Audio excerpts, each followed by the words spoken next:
Good morning বন্ধুরা, সবাইকে সুপ্রভাত। সবাইকে সাফল্যের দিশা ইউটিউব চ্যানেলে স্বাগতম। আজকের 1 এপ্রিলে কারেন্ট অ্যাফেয়ার্স নিয়ে আলোচনা করব। তোমরা প্রথম থেকে শেষ পর্যন্ত ক্লাসটা করো এবং ক্লাসটা ভালো লাগলে অবশ্যই লাইক করে দিও এবং চ্যানেলটিকে সাবস্ক্রাইব করে নিও। তাহলে শুরু করা যাক আজকের ক্লাস। আজকের ক্লাসের ফার্স্ট কারেন্ট অ্যাফেয়ার্স হলো, সম্প্রতি লোকপালের বিচার বিভাগীয় সদস্য হিসেবে কে শপথ নিয়েছেন? উত্তর হবে ঋতুরাজ অবস্থি। এই ঋতুরাজ অবস্থি সম্প্রতি লোকপালের বিচার বিভাগীয় সদস্য হিসেবে শপথ নিয়েছেন। এই সম্পর্কে জেনে নেব। বিচারপতি ঋতুরাজ অবস্থি লোকপালের বিচার বিভাগীয় সদস্য হিসেবে শপথ নিয়েছেন। ভারতের লোকপালের নেতৃত্বে আছেন বিচারপতি এম খানভিলকর। তাকে শপথ বাক্য পাঠ করান। বিচারপতি ঋতুরাজ এর আগে ভারতের 22তম আইন কমিশনের চেয়ারপারসন হিসেবে দায়িত্ব পালন করেছিলেন। তিনি কর্ণাটক হাইকোর্টের প্রধান বিচারপতিও ছিলেন। এছাড়াও জেনে নেব, লোকপাল সদস্য হিসেবে শপথ নিয়েছেন পঙ্কজ কুমার এবং অজয় তির্কি। নেক্সট, সম্প্রতি এনআইএ অর্থাৎ ন্যাশনাল এজেন্সি ইনভেস্টিগেশন এর ডিজি অর্থাৎ ডিরেক্টর জেনারেল পদে হিসেবে কাকে নিযুক্ত করা হয়েছে? উত্তর হবে সদানন্দ বসন্ত ডেটকে। এই সম্পর্কে জেনে নেব। এটি 2008 সালে জাতীয় তদন্ত সংস্থা অর্থাৎ ন্যাশনাল এজেন্সি ইনভেস্টিগেশন আইনের অধীনে গঠিত হয়েছিল। এটি 2008 সালে মুম্বাই সন্ত্রাসী হামলার পরে সন্ত্রাসবাদ সম্পর্কিত অপরাধ এবং এই জাতীয় আরও কিছু কাজের তদন্তের জন্য তৈরি করা হয়েছিল। এর সদর দপ্তর কোথায় অবস্থিত? সদর দপ্তর নয়াদিল্লিতে অবস্থিত। সেই সঙ্গে আমরা গুরুত্বপূর্ণ স্ট্র্যাটেজিকে এবং কারেন্ট অ্যাফেয়ার্স আকারে জেনে নেব 2024 সালে গুরুত্বপূর্ণ পদে যারা নিযুক্ত হয়েছেন। নীনা সিং, ইনি সিআইএসএফ এর ডিজি পদে নিযুক্ত হয়েছেন। অনিশ দয়াল সিং, তিনি সিআরপিএফ এর ডিজি পদে নিযুক্ত হয়েছেন। 2024 ইনি অ্যাপয়েন্টমেন্ট পেয়েছেন। রাহুল রসগোত্র আইটিবিপির ডিজি পদে নিযুক্ত হয়েছেন। নিতিন আগারওয়াল বিএসএফ এর ডিজি পদে নিযুক্ত হয়েছেন। অরবিন্দ পানাগড়িয়া 16তম অর্থ কমিশনের চেয়ারম্যান হিসেবে নিযুক্ত হয়েছেন। Shashi Singh all India rubber industry অ্যাসোসিয়েশনের সভাপতি হয়েছেন। সেন্থিল পান্ডিয়ান বিশ্ব বাণিজ্য সংস্থায় ভারতের রাষ্ট্রদূত হয়েছেন। বিকাশশীল এশীয় ইউনিয়ন ব্যাংকের নির্বাহী পরিচালক হয়েছেন। এছাড়াও Shashi Singh all India rubber অ্যাসোসিয়েশনের সভাপতি হয়েছেন। এছাড়া রঘুরাম আইয়ার ভারতীয় অলিম্পিক অ্যাসোসিয়েশনের সিইও হয়েছে। শশী সিং দুবার রিপিট করা হয়েছে। নেক্সট, উইন্ডোজ এবং সারফেস উভয়ের নতুন প্রধান হিসেবে মাইক্রোসফট কাকে নিযুক্ত করেছে? উত্তর হবে পবন দাভুলুরিকে। এই পবন দাভুলুরিকে উইন্ডোজ এবং সারফেস উভয়ের নতুন প্রধান হিসেবে মাইক্রোসফট নিযুক্ত করেছে। এই সম্পর্কে জেনে নেব। Microsoft Indian institute of technology Madras অর্থাৎ আইআইটি মাদ্রাজ স্নাতক পবন দাভুলুরিকে উইন্ডোজ এবং সারফেস উভয়ের নতুন প্রধান হিসেবে নিযুক্ত করেছে। দাভুলুরি পূর্ববর্তী উইন্ডোজ প্রধান মিখাইল পারখিনের স্থানে স্থলাভিষিক্ত হয়েছেন।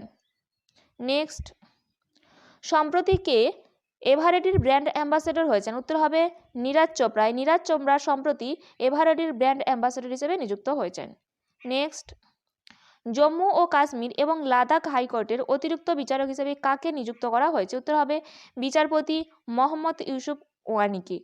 জম্মু কাশ্মীর এবং লাদাখ হাইকোর্টের অতিরিক্ত বিচারক হিসেবে নিযুক্ত করা হয়েছে। এই সম্পর্কে জেনে নেব।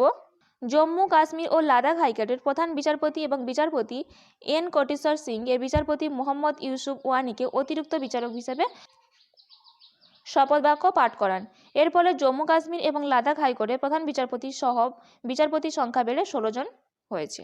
নেক্সট, সম্প্রতি কে কন্ট্যাক্টলেস পেমেন্টের জন্য ফ্ল্যাশ পে চালু করেছে? উত্তর হবে ফেডারেল ব্যাংক। এই ফেডারেল ব্যাংক সম্প্রতি কন্ট্যাক্টলেস পেমেন্টের জন্য ফ্ল্যাশ পে চালু করেছে।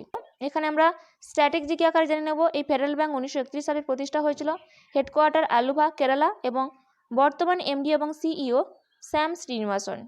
নেক্সট, সম্প্রতি এয়ার ট্রান্সপোর্ট অ্যাওয়ার্ডস 2024 একে এয়ারলাইন অব দি ইয়ার এর জন্য মনোনীত হয়েছে। উত্তর হবে ইন্ডিগো। ইন্ডিগো সম্প্রতি এয়ার ট্রান্সপোর্ট অ্যাওয়ার্ডস 2024 একে এয়ারলাইন অব দি ইয়ারের জন্য মনোনীত হয়েছে। নেক্সট, কোন উপসাগরীয় দেশ প্রথমবারের মতো মিস ইউনিভার্স প্রতিযোগিতায় অংশগ্রহণ করবে? উত্তর হবে সৌদি আরব। এই সৌদি আরব প্রথমবারের মতো মিস ইউনিভার্স প্রতিযোগিতায় অংশগ্রহণ করবে। এই সম্পর্কে জেনে নেব। প্রথমবারের মতো ঐতিহাসিক মিস ইউনিভার্স ইভেন্টে অংশ নেবে সৌদি আরব। ইসলামী দেশের প্রথম প্রতিনিধি হিসাবে প্রথমবারের মতো মিস ইউনিভার্স প্রতিযোগিতায় আনুষ্ঠানিকভাবে অংশগ্রহণ করবে সৌদি আরবের রুমি আলকাহতানি। এই রুমি আলকাহতানি মিস মিডল ইস্ট এবং মিস আরব ওয়ার্ল্ড পিস খেতাবও জিতেছেন 2021 সালে। নেক্সট, 2024 সালে জুলাই মাসে মহিলা ক্রিকেট টি20 এশিয়া কাপ কোথায় অনুষ্ঠিত হবে? উত্তর হবে শ্রীলঙ্কাতে। 2024 সালে জুলাই মাসে মহিলা টি20 এশিয়া কাপ অনুষ্ঠিত হবে। এছাড়াও এখানে আমরা গুরুত্বপূর্ণ কারেন্ট অ্যাফেয়ার্স হিসেবে দেখে নেব আইসিসি হল অফ ফেমে অন্তর্ভুক্ত হওয়া প্রথম ভারতীয় মহিলা ক্রিকেটার হলেন ডায়ানা এলজি। সি.কে. নাইডু, অয় মিলার, রবি শাস্ত্রী, ফারুক ইঞ্জিনিয়ার অর্জুন পুরস্কার পেয়েছে ক্রিকেটার মোহাম্মদ শামি। 2023 পিট কামিন্সের জন্য স্যার গারফিল্ড সোবার্স ট্রফি পেয়েছে। রিয়াকেল হাইওয়ে ফ্লিন্ট ট্রফি পেয়েছে ন্যাট সেইভার। নেক্সট, সম্প্রতি পর্তুগালের নতুন প্রধানমন্ত্রী কে হয়েছেন? উত্তর হবে লুইস মন্টিনিগ্রো। এই লুইস মন্টিনিগ্রো সম্প্রতি পর্তুগালের নতুন প্রধানমন্ত্রী হয়েছেন। এখানে আমরা গুরুত্বপূর্ণ স্ট্র্যাটেজিক আকারে দেখে নেব পর্তুগালের রাজধানী লিসবন এবং মুদ্রা ইউরো।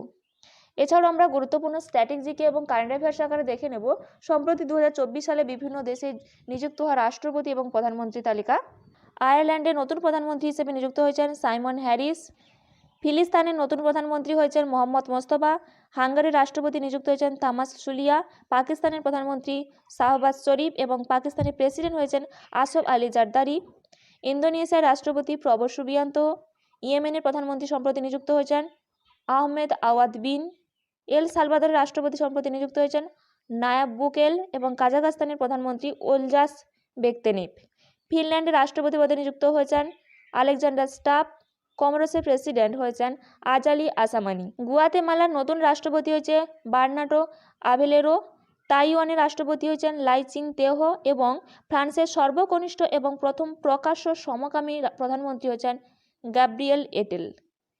এই ছিল আজকের দিনে গুরুত্বপূর্ণ কারেন্ট অ্যাফেয়ার্স। এইরকম গুরুত্বপূর্ণ কারেন্ট অ্যাফেয়ার্স পেতে অবশ্যই সাফল্যের দিশা ইউটিউব চ্যানেলটিকে সাবস্ক্রাইব করে দিও। আজকের ক্লাসটা এই পর্যন্ত।